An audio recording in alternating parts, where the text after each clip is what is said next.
সকাল বিকেল চায়ের সাথে আমরা নানা রকম বিস্কুট খেয়ে থাকি। চায়ের সাথে কিন্তু একটা বিস্কুট না হলে একদমই ভালো লাগে না। আর সেই বিস্কুট যদি আপনারা বাড়িতে বানিয়ে নিতে পারেন তাহলে কেমন হবে বলুন তো। একদম বেকারির মতো বিস্কুট আপনারা বাড়িতে কিভাবে বানিয়ে নিতে পারবেন সহজ উপায়ে, তার রেসিপি আমি আপনাদের সাথে শেয়ার করব। ভিডিওটা পুরোটা দেখতে থাকুন, তাহলেই বেকারির মতো বিস্কুট আপনারাও বাড়িতে বানিয়ে নিতে পারবেন।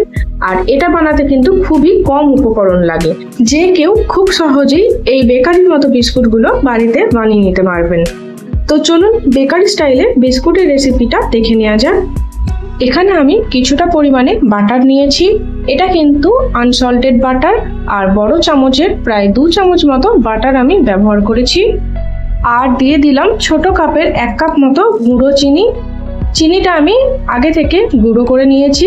যে চামচে মাপ করে আমি 2 চামচ মতো বাটার দিয়েছি, সেই একই চামচে মাপ করলে এখানে 4 থেকে 5 চামচ মতো চিনি আমি নিয়ে নিয়েছি। আপনারা মিষ্টির পরিমাণটা নিজেদের ইচ্ছা মতো কম বেশি করে নিতে পারেন। এই বাটার আর চিনি গুঁড়োটা একসাথে খুব ভালো করে মিশিয়ে নিতে হবে যতক্ষণ না এটা একটু ফুলে যাচ্ছে। আমি প্রায় 10 মিনিটের জন্য এটাকে ফেটিয়ে নিয়েছি। দেখুন বেশ অনেকটাই কিন্তু ফুলে গেছে। এই বাটার আর চিনি গুঁড়োটা যত ভালো করে ফেটানো হবে বিস্কুটটা খেতে ততই বেশি ভালো লাগবে। এই বোলের উপর আমি একটা বড় ছাঁকনি নিয়ে নিয়েছি। এইবার এর উপর দিয়ে দিলাম 1 কাপ মতো ময়দা। এখানে প্রায় 100 গ্রাম মতো আমি ময়দা ব্যবহার করেছি। যতটা পরিমাণ ময়দা ব্যবহার করেছি তার অর্ধেক আমি এখানে দিয়ে দিয়েছি বেসন, আর বেসনের অর্ধেক আমি দিয়ে দিয়েছি সুজি। এই সবকটি উপকরণ খুব ভালো করে চেলে নিতে হবে। এইবার দিয়ে দিলাম 1/2 চামচ মতো বেকিং সোডা, 1 চিমটে নুন আর 1 চিমটে বেকিং পাউডার। যেহেতু আমি এখানে আনসল্টেড বাটার ব্যবহার করেছি তাই আমি সামান্য পরিমাণে নুন দিলাম।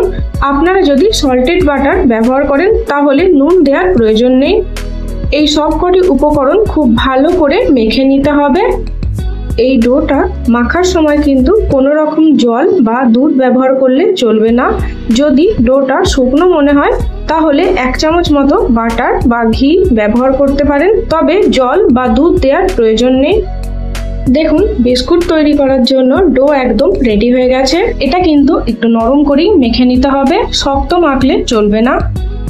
এবার একটা প্লেটের মধ্যে আমি বাটার পেপার নিয়ে নিয়েছি, আর বাটার পেপারের ওপরও কিছুটা বাটার আমি ব্রাশ করে দিয়েছি।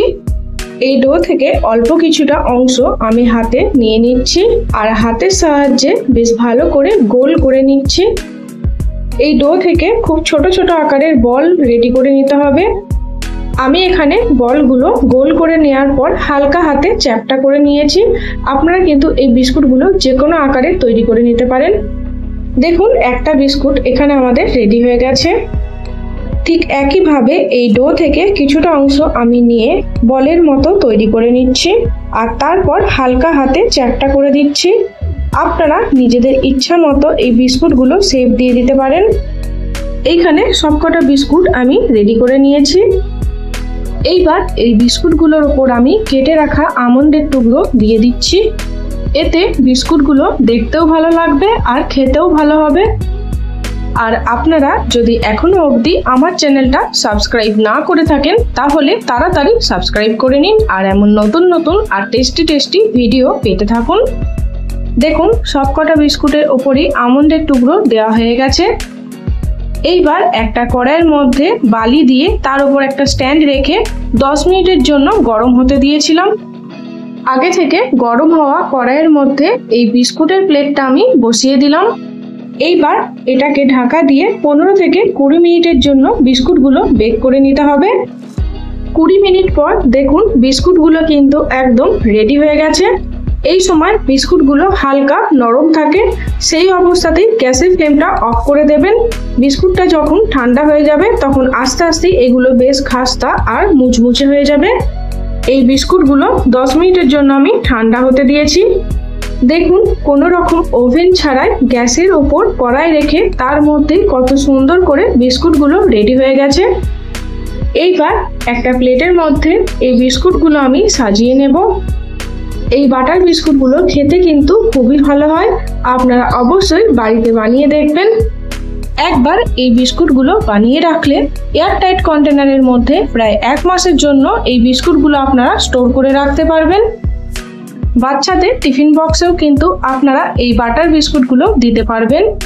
পরিমাপটা ঠিক রাখলে আপনারাও কিন্তু বাড়িতে খুব সহজেই এমন বেকারি স্টাইলে বাটার বিস্কুট বানিয়ে ফেলতে পারবেন। দেখুন, একটা বিস্কুট আমি এখানে ভেঙে দেখিয়ে দিচ্ছি কতটা খাস্তা আর মুচমুচে হয়েছে। তো আমার এই বেকারি স্টাইল বাটার বিস্কুটের রেসিপিটি আপনাদের কেমন লাগলো অবশ্যই কমেন্ট বক্সে জানাবেন, আর প্লিজ আমার চ্যানেলটা সাবস্ক্রাইব করবেন।